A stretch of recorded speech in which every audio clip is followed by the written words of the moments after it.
მაშასე მეგობრებო, სანამ თქვენ გეძინათ, დიდი ამბებია ვენესუელაში და ამერიკის შეერთებულ შტატებში. ამ ვიდეოში ძალიან ბევრ საინტერესო დეტალს შეიტყობთ. მოვლენები დასავლეთ ნახევარსფეროში მართლაც ძალიან სწრაფად ვითარდება, ამის გამო ქართულ მედია სივრცეში ტყუილი და მართალი ერთმანეთში აირია, ამიტომ ჩაუჯექი ამ ვიდეოს და დავიწყოთ.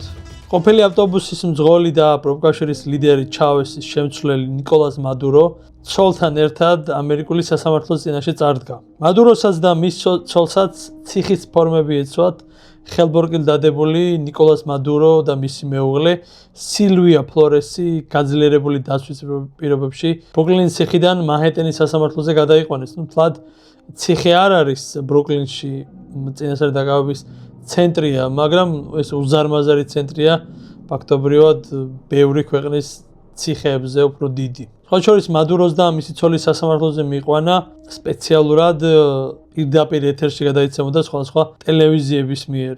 წყვილი თავდაპირველად მიიყვანიათ შვეულმფრენ დრომზე, საიდანაც შემდეგ უკვე გადაიყვანეს სასამართლოზე. იქ მათ ახლდათ შეიარაღებული პოლიციელები და რა თქმა უნდა ფედერალური აგენტები. იქ ამ ვიდეო კადრებში ჩანს, რომ მადურო გადაადგილებისას ოდნავ კოჭლობდა. სასამართლოში არსებობს კადრები, სადაც უკვე მადურო თავის ადვოკატს ართმევს ხელს და აქ უკვე გამოდის, რომ მადუროსა და ფლორეს ხელების შეკრული არ ჰქონდათ, რამაც საშუალება მისცა მადუროს, რომ ადვოკატისთვის ხელი ჩამოერთმია. მოსამართლემ მადუროს მოსმენის დასაწყისშივე სთხოვა დაედასტურებინა, რომ ის ნამდვილად ნიკოლას მადურო იყო და ასე დროს როგორც წესი ამერიკაში და სხვა ქვეყნებშიც ბრალდებული მოკლედ პასუხობს ხოლმე, რომ თუ ვინ არის, თუმცა მადურო მისარგებლა შემთხვევით და სასამართლოს წინაშე განაცხადა, რომ ის ვენესუელას პრეზიდენტი იყო, რომელიც გაიტაცეს. მას უთქვია მშვიდი ესპანურით, რომ ის კარაკასში ვენესუელაში თავის სახლში დააკავეს. მოსამართლე ჩარეულა და თქვია, რომ ამის სათქმელად მადუროს უკეთესი დრო და ადგილი სხვა დროს ექნებოდა. შესაბამისად მოკლე მოსმენა იყო ეს სასამართლო სხდომის და ამ დროს ძირითადად მადურო უემოციოდ ყოფილა, როგორც ამბობენ. მას ჩანაწერები ყვითელ ბლოკნოტზე გაუკეთებია და მოსამართლესთვის უთხოვია, რომ ეს შენახვის ნებართვა მიეცა მოსამართლეს მისთვის.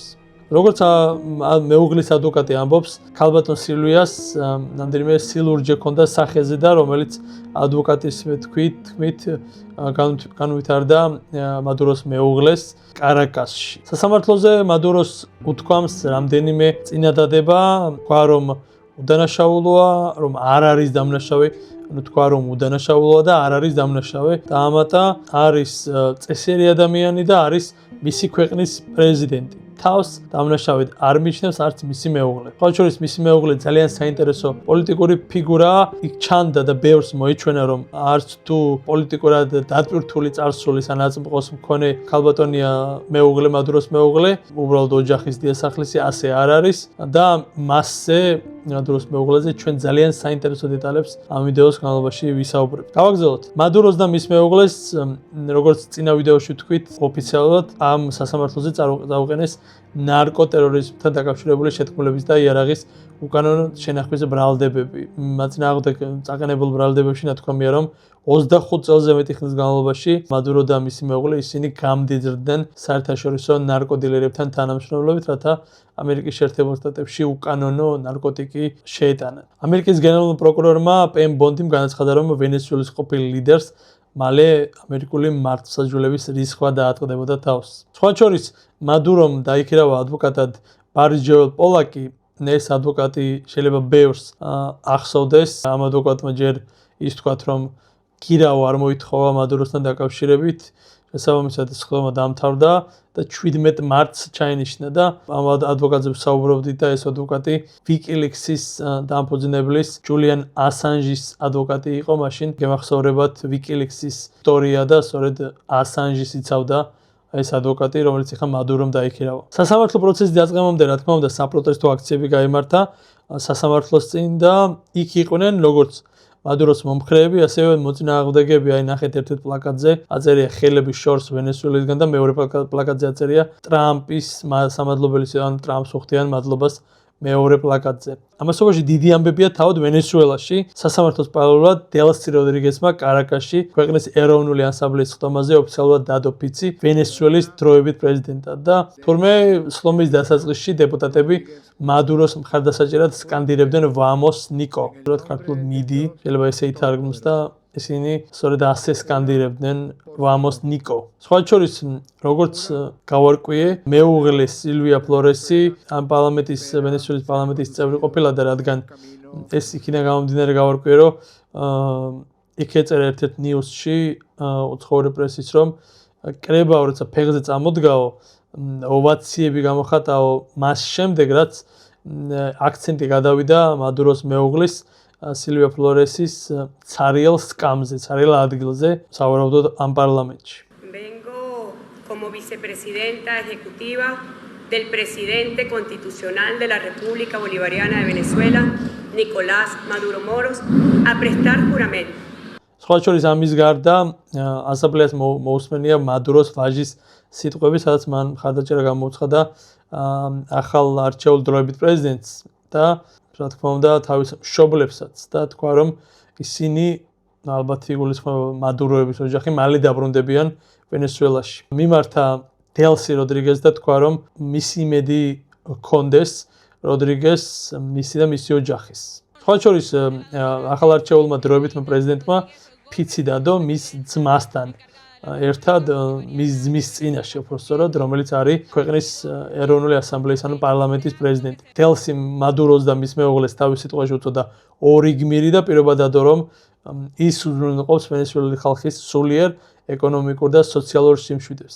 56 წლის არის დელსი როდრიგესი და მადუროს მოკავშირეა, გასაგებია 2018 წლიდან ვიცე-პრეზიდენტია და ამის გარდა იყო ვენესუელას ეკონომიკის და ფინანსთა მინისტრი. მანამდე კიდევ უფრო საინტერესო რაღაც ხდებოდა ვენესუელაში, ვენესუელას მიმართა სახელმწიფო ტელევიზიით თავდაცვის მინისტრმა. თავდაცვის მინისტრს ქვია ვლადიმერ პადრინო, თქვა რომ შეერაღებული ძალები მტკიცედ გმობენ მადუროსა და მისი მეუღლის ლაჩრულ გადაცემას. მას შემდეგ რაც მისი უსაფრთხოების გუნდის დიდი ნაწილის ჯარისკაცებისა და ვენესუელელი მშვიდობიანი მოქალაქეების ცივსისხლიანი მკვლელობა მოხდა უთქვამს თავდაცვის მინისტრს. სხვა შორის თავდაცვის მინისტრმა მოუწოდა ხალხს რომ გააგრძელონ ჩვეული საქმიანობა, იმუშაონ, ივაჭრონ, ისწავლონ და ამ შემდეგ. ამის შემდეგ ყველაზე მნიშვნელოვანი რაც ვენესუელის და ზოგადად სამხრეთ ამერიკის პოლიტიკით დაინტერესებული პირებისთვის იყო განსაკუთრებით საინტერესო, იმიტომ რომ ვინც იცის სამხრეთ ამერიკის პოლიტიკა,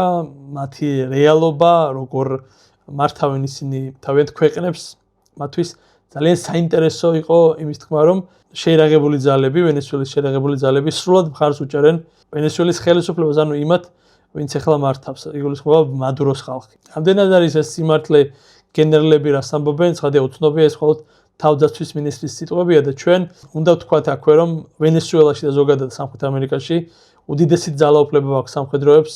ყოფილი საბჭოთა კავშირის ქვეყნებში მცხოვრები ხალხისთვის ეს რთული გასაგებია, რადგან სამხედრო სტრუქტურა ოფიციალურად და არაოფიციალურად ყოფილი საბჭოთა კავშირის ქვეყნებში ექვემდებარება და უსიტყვოდ ემორჩილება თავრობას და იქ სამხრეთ ამერიკაში ასე არ არის. სამხედროებს თავიანთი კერძო ძალაუფლება აქვს და ისინი როგორც გადაწყვეტენ, ისე იქნება. არ ინდომება თავრობა, არ იქნება ის თავრობა. ან შესაძლებელია თავრობა, თუ მათი მხარდაჭერა არ აქვს რომელიმე ძალას, თავრობა ვერაფრით ვერ შეიცვლება. სამხედროების მხარდაჭერის გარეშე და აქ არ იგულისხმება სამხედრო მხარდაჭერა, არამედ ვერბალური, მორალური მხარდაჭერის გარეშე ხელისუფლებები არ იცვლებიან სამხრეთ ამერიკაში. ამიტომაც იყო რომ ვენესუელას ოპოზიცია წლების განმავლობაში მოუწევდებდა ქვეყნის ძლიერ სამხედროებს რომ დაესრულებინათ ნიკოლას მადუროს მიმართ და მისი პოლიტიკის მიმართ, მისი მთავრობის მიმართ ლოიალურობა, რადგან მათ იცოდნენ რომ შეერაღებული ძალების მხარდაჭერის გარეშე ხელისუფლების შეცვლა რთული და პოტენციურად ძალიან საშიში იქნებოდა. ხო და დელსი როდრიგესის დროებით პრეზიდენტად აღიარება სამხედროების მიერ ძალიან მნიშვნელოვანია და კიდევ ერთი დასტურია იმისა, რომ მიუხედავად იმისა, რომ დონალდ ტრამპი აცხადებს, რომ ქვეყანას ახლა ამერიკის შეერთებული შტატები მართავს, ეს მე როგორც წავიკითხე, ცოტა გაუგებარია სოფლიოში ძალიან ბევრისთვის, ვინც ერკვევა ამ საკითხებში და ისინი ითვლიან, რომ დღესდღეობით ეფექტურად მადუროს მოკავშირეები მართავენ კვლავ ვენესუელას. დელსი როდრიგესი ვისაუბრეთ, ის ბევრ თანამდებობას იკავებდა, მათ შორის ნავთობის მინისტრიც იყო, შეხებებს ხომ მოკავშირეებს, მადუროს ხომ მოკავშირეებს, შინაგან საქმეთა მინისტრი, თავდაცვის მინისტრი, შინაგან საქმეთა მინისტრს ჰქვია დიოსდადო კაბელო და თავდაცვის მინისტრი ვლადიმერ პადრინო კვლავ მთავრობაში არიან. მიუხედავად იმისა, რომ ადგილზე ამერიკელი სამხედროები არ არიან, შესაძლებელია მათ გარკვეული სახის კონტროლი ჰქონდეთ ამჟამინდელ მთავრობაზე ვენესუელაში, რომელიც ალბათ უფრო იქნება ფსიქოლოგიური სახის, ფსიქოლოგიური ფორმა ექნება მათი მხრიდან გარკვეულ კონტროლს და ძალაუფლებას ვენესუელელ ლიდერებზე. ეს ბუნებრივიც არ, რადგან ყველამ ნახა და მათ შორის მათაც ნახეს ვენესუელაში როგორ თვალებახო, როგორ ჩაიყვანეს მადურო ამერიკაში ვენესუელიდან. კარგად ახსოვთ რას დაპირდა მათ ტრამპი, რომ თუ ისინი არ გააკეთებენ იმას, რაც ამერიკას სურს, შეიძლება ისინი იყვნენ შემდეგი. ტრამპმა განაცხადა ყველასთვის გასაგებად, რომ ერთ-ერთი რამ, რაც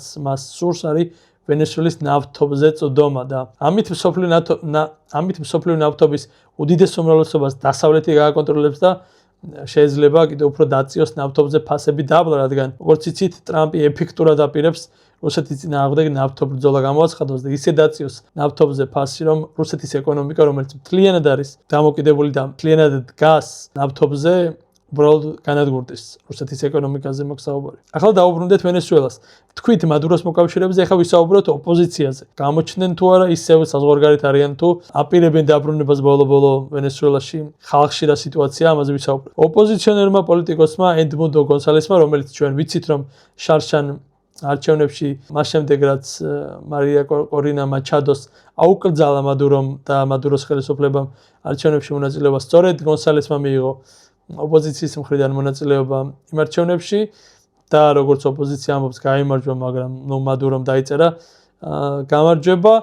გამოვიდა ეს გონსალესი პირველად მას შემდეგ რაც ამერიკამ ჩაატარა სპეცოპერაცია ვენესუელაში, პირველად გამოვიდა ეთერში, გააუცილა ვიდეო მიმართვა და სამხედროებს მოუწოდა, რომ მოიყვანონ ხელისუფლებაში სწორედ გონსალესი. ბოლო რამდენიმე დღის მოვლენებს ვენესუელის უახლოეს ისტორიაში გარდამტეხი მომენტი უწოდა, თუმცა დაამატა, რომ ეს მომენტი მნიშვნელოვანი ნაბიჯია, მაგრამ საკმარისი არ არის. დღეს ის, ვინც ძალაუფლება მithვისა და აღარ არის ხელისუფლებაში, სამართლის წინაშე დგას, თქვა გონსალესმა. ეს ფაქტი ქმნის ახალ პოლიტიკურ სცენარს, მაგრამ არ ცვლის იმ ფუნდამენტურ სამუშაოს, რომელიც წინ გვაქვსო, ესეც გონსალესის სიტყვებია.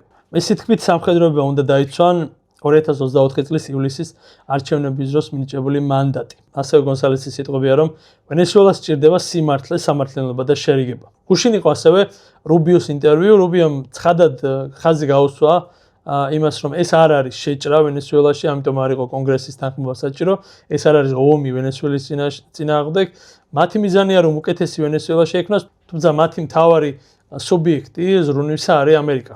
ასევე რუბიომ თქვა, რომ კითხვაზე პასუხად თulis თუ არა დელსი როდრიგესის ლეგიტიმურ პრეზიდენტად, თქვა რომ არა, ამერიკას არ მიაჩნია, რომ დელსი როდრიგესი არის ლეგიტიმური პრეზიდენტი და საერთოდ ამ რეჟიმს არ მიჩნევს ლეგიტიმურად. როდრიგეს როგორც გითხარით, ძმას ჰყავს და ისინი ძალიან პოპულარულები არიან. დიდი ხანია უკვე 2013 წლიდან მოყოლებული, რაც მადუროს ხელისუფლება მადურო მოვიდა ვენესუელის ხელისუფლებაში, ძალიან პოპულარულები არიან და თანდათან უფრო და უფრო იზრდებოდა მათი პოპულარობა. და მე ვისაუბრე დიოსდადო კაბელოზე, რომელიც არის ყოფილი არმიის კაპიტანი, რომელიც დაახლოებული იყო უგო ჩავესთან. ის ასევე მიიჩნევა მნიშვნელოვან სამხედრო და ბიზნეს გავლენიან ფიგურად და ვისაც ასახელებენ გავლენიან ფიგურებს შორის დასავლურ მედიაში არის სწორედ დიოსდადო კაბელო. და ეს ხალხი, ვინც მე ამ ვიდეოში ხა ჩამოთვალე, მადუროს ხალხი, ყველა როგორც ჩანს არის გაერთიანებული და იცით გმობენ მადუროს გადაცებას და გადაწყვეტილი აქვთ, რომ შეინარჩუნონ ძალაუფლების სტრუქტურები. თუმცა ვენესუელელი სამხედროების გარდა იქ არიან სხვა უკანონო შეერაღებული დაჯგუფებები, მაგალითად როგორიცაა კოლუმბიელი პარტიზანები, რომლებიც თავიანთ ხელისუფლებას, თავიანთ ძალაუფლებას აძლიერებენ და აკონტროლებენ საზოგადოებას და ნარკოტიკით ვაჭრობის მარშრუტებს. ამ დაჯგუფებების შორის ტერიტორიული კონტროლისთვის მუდმივი ბრძოლაა, რომელიც პერიოდულად ეხლა ალბათ განახლდება და მიიღებს კიდევ უფრო დიდ მასშტაბებს. ამ კოლუმბიელ დაჯგუფებების შორის ლიდერი, როგორც გავიგე, ყოფილა ეროვნულ-განმათავისუფლებელი არმია, რომელიც ძირითად მარშრუტებს, კოკაინის მარშრუტებს ძირითადად ისინი აკონტროლებენ და თურმე სწორედ ისინი სარგებლობდნენ ტრადიციულად მადუროს მთავრობის ფაროლობით და ამიტომაც თქვი რომ ძალაუფლებისთვის ახლა გაიზრდება ბრძოლა, იმიტომ რომ მადუროს ხარდაჭერა უკვე აღარ ექნება იმ კოლუმბიურ დაჯგუფებას, რომელიც ამერიკის შეერთებულ შტატებს და ევროკავშირს ტერორისტულ ორგანიზაციად ყავს გამოცხადებული. და ამ ორგანიზაციამ ახლა ტელეგრამზე გამოაცხადა, რომ ვაშინგტონის იმპერიული გეგმების წინააღმდეგობის გაწევის პირობას დებს. სხვა შორის თავად კოლუმბიის პრეზიდენტიც საკმაოდ აგრესიული განცხადებებით გამოვიდა, მან თქვა, რომ გუსტავო პეტრომ თქვა, რომ ის მზად იქნება, მართალია მას გადაწყვეტილი ჰქონდა იარაღი აღარ აიღო ხელში, მაგრამ მზად იქნება, რომ იარაღი აიღოს ხელში კოლუმბიის დასაცავად. როიტერსი წერს და სხვაებიც წერენ, რომ ეს განცხადება კოლუმბიის პრეზიდენტისა მოყვა დონალდ ტრამპის მუქარას, სადაც თქვა, რომ ტრამპმა თქვა, რომ კოლუმბიის მთავრობის წინააღმდეგ სამხედრო მოქმედებები არ გამოირიცხებოდა. გამოვიდა სიტყვით რომის პაპი პირველად სხვა შორის თქვა და ხაზი გაუსვა ვენესუელის სუვერენიტეტის გარანტირების მნიშვნელობას. ახლა რაც შეეხება რა ხდება კარაკასში. საინტერესოა რომ სოფლიოს როგორც იცით და ვიდეოებიც ქვეყნდება სოფლიოს სხვა ქალაქებში ოპოზიციის სულ უფრო მეტი მხარდამჭერი იკრიბება და ყველა ითხოვს ძირითადად ედმუნდო გონსალესის პრეზიდენტ თანამდებობაზე დანიშნოს და ყველა პოლიტიკური პარტიის განთავისუფლებას. სხვა შორის მარინა კორინა მაჩადო მეთაურობით ოპოზიციამ დღეს გლობალური მობილიზაციისგან კიდევ ერთხელ მოუწოდა გაერთიანებისკენ. ოღონდ ამ შემთხვევაში პირველად მოუწოდა გაერთიანებისკენ გარდამავალი პერიოდის დემოკრატიის და თავისუფლებისთვის. აი თავად ვენესუელაში კი და ვენესუელის და კარაკასის ქუჩებში სიმშვიდეა. ვენესუელის დედაქალაქში ხალხი თურმე ჩვეულ რეჟიმში განაგრძობს ცხოვრებას, თუმცა ცხადია აქვთ მოლოდინები, გაურკვევლობა, სიფრთხილის განწყობა და ამ შემდეგ. ოფიციალური ინფორმაციები ცხადია მხოლოდ სახელმწიფო ტელევიზიით გადაიცემა, მაგრამ არ გადაიცემა თურმე ახალი ამბები და მხოლოდ ჩაწერილი გადაცემები გადის ვენესუელის ტელევიზიის ეთერში. დასავლური მედია რამდენიმე ვენესუელას ესაუბრა, ერთ-ერთი მათგანი მაგალითად ალირიო წერს, რომ ის წავიდა ბაზარში, სადაც სიტუაციას უწოდებს მშვიდს და ამის გამო, იმ სიტუაციის გამო, ახლა რასაც ის გრძნობს ირგვლივ, გონია რომ ვენესუელები ერთმანეთის წინააღმდეგ არ წავლენ. ის ასევე ამბობს, რომ ბაზარში და სხვაგან გამყიდველები ბევრს მუშაობენ იმისთვის, რომ ხალხისთვის ღია დარჩნენ და არ მოითხოვონ ზედმეტი გადასახადი და საქმე რომ ნელ-ნელა ვითარდება. თავისი ქვეყნის მომავლისთვის მას იმედი აქვს, რომ ასევე რომ ვენესუელა აყვავდება და გახდება უკეთესი ქვეყანა. სხვა შორის მან ყველაზე მნიშვნელოვანი რაც თქვა, არის ის, რომ სოფლიოსგან იზოლაცია ყველაზე მავნე რამაა, რაც ვენესუელას დამარქმნიაო და იმედი მაქვს, რომ ვენესუელა გამოვა იზოლაციიდან და გახდება წარმატებული ქვეყანა. ალირიო. რაც შეეხება უფრო ახალგაზრდებში რა ხდება, 24 წლის კეთრინს ესაუბრა დასავლური მედია, მან თქვა, რომ ყველაფერი უფრო მშვიდად გამოიყურება, თუმცა მან თქვა, რომ ყველაფერი ისე უფრო მშვიდად გამოიყურება, თუმცა რაღაც მაინც არასასიამოვნოა, უთქვამს მანიკურისტ კეთრინს. და როცა ქუჩაში გადიან თურმე ნივთების, სხვა სასურსათო პროდუქტების საყიდლად სამხედროები და პოლიცია ქუჩაში არიანო, ესეც მისი სიტყვებია და გასაგებია რომ დაბნეულობა ხალხში იმის გამო რომ ვიცე-პრეზიდენტი ერთს ამბობს, ამ შემთხვევაში დელსი როდრიგეზი, რომელიც უკვე არჩეული პრეზიდენტია და დონალდ ტრამპი აბსოლუტურად სხვას და აქვთ დაბნეულობა და გაურკვევლობა ვენესუელელებს. მე ვიდეოს დასაწყისში ვახსენე რომ ვისაუბრებდი მადუროს ცოლზე, სილვია ფლორესზე და მოდი ახლა შევაჯამოთ სილვია ფლორესის პიროვნება. 69 წლის სილვია ფლორესი არც ისე ჩვეულებრივი ქალია, როგორც ის გამოიყურებოდა იმ კადრებში. ის არის მიიჩნევა დიდი ხანია ვენესუელაში ერთ-ერთი ყველაზე გავლენიანი ფიგურა და პოლიტიკური მოღვაწე, რომელიც აწლეულების განმავლობაში ქვეყნის ბედს განსაზღვრავდაო, ამბობს დასავლური მედია. თურმე ვენესუელის ეროვნულ ასამბლეას ის პარლამენტს ახლა დელსი როდრიგესის ძმა რო ხელმძღვანელობს, სწორედ სილვია ფლორესის ხელმძღვანელობა წლების განმავლობაში და სწორედ მან შეუწყო ხელი ქმრის ძალაუფლების გამტკიცებას 2013 წლის საპრეზიდენტო არჩევნებში გამარჯვების შემდეგო. წერია მასზე. პირველედის რანგში მადურომ მას თურმე პირველი მეომარი შეერქვა, თუმცა ამ როლში სილვია ფლორესმა санჯაროდ მეორე ხარისხოვანი პოზიცია დაიჭირა და კრიტიკოსების მიერ სასტიკ რეჟიმს უფრო ოჯახზე ორიენტირებული სახე მისცა. ფილმის გაპრეზენტების შემდეგ ის იყო სატელევიზიო შოუს წამყვანი, ხანდახან ქმართან ერთად სალსასაც ეკავოდ სახელმწიფო ტელევიზიითაც გამოდიოდა, თუმცა კულისებში ითვლება, რომ ის მადუროს ერთ-ერთი მთავარი მრჩეველია და მისი პოლიტიკური გადარჩენის ერთ-ერთი მთავარი არქიტექტორი. თუმცა ახლა მას ქმართან ერთად ნიუ-იორკის სასამართლოში ნარკოტიკებითა და იარაღით ვაჭრობის ბრალდებები წაუყენეს. ეხლა რაც შეეხება საერთაშორისო გამოხმაურებებს და ესეთ დიდ გამოხმაურებებს. მაგალითად, გაეროს სხდომა იქნა მოწვეული და იქ ხა დიდი არაფერი მნიშვნელოვანი არავის არ უთქვამს. ერთადერთი გენერალურმა მდივანმა გუტიერეშმა თქვა, რომ ღრმად შეშფოთებულია, რომ საერთაშორისო სამართლის წესები არ არის დაცული ვენესუელაში ამერიკის შეერთებული შტატების ქმედებებთან დაკავშირებით. სახელმწიფო დეპარტამენტმა გამოაქვეყნა შეტყობინება, სადაც წერია, რომ დასავლეთ ნახევარსფერო მათი ნახევარსფერო. ხადი ხა ირანმა და ჩინეთმა მოითხოვეს მადუროს დაუყოვნებლივი გათავისუფლება, ეხლა ბუნებრივია ესეც უნდა ეთქვათ.